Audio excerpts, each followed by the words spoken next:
Can you offer a critique of startup culture and entrepreneurship, which offers many of the seeming characteristics of autonomy, but isn't so? Seeming characteristics. I mean, startup culture is, it's okay. People like their apps and so on, but it's based very heavily on state subsidy. It's not. It's kind of a narrow form of entrepreneurship. So take, for example, the Silicon Valley culture. What are they using? Well, they're using computers, the internet, microelectronics, and so on and so forth, almost all developed in the state sector for decades before it's handed over to private power for commercialization and application.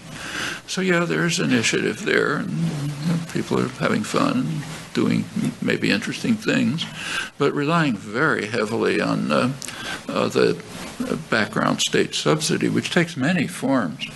Actually, everyone at MIT ought to know it. It's paid our salaries for years.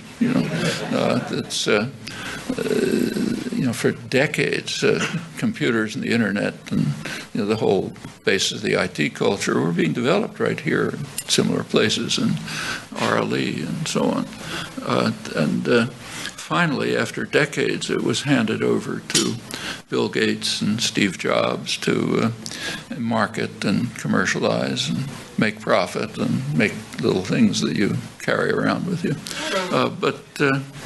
So it's a kind of it has entrepreneurial aspects, but it's parasitic on much more fundamental development. The really hard work, the hard research and development, the creative work is quite substantially in the state sector. Incidentally, it's not just subsidy. There are many other devices of taxpayer support for private enterprise. One of the main ones is procurement. So, for example, in the early 60s, IBM through the 50s had learned, mostly in government laboratories and places like this, had learned to switch from punch cards to digital computers. And they built the world's biggest computer in the early 60s, stretch computer, fastest computer. But it was much too expensive for business. So the government bought it. That's the purchaser of last resort. And I think it went to Los Alamos. That goes on all the time. Procurement's a major form of public subsidy to private enterprise. And there are many other ways.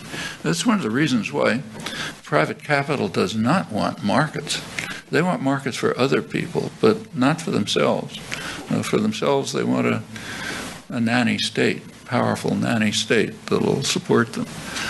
What the significance of the entrepreneurial culture is, you can judge. I'm not overwhelmed by the fact that there's thousands of new apps coming every day. I think there are more important things.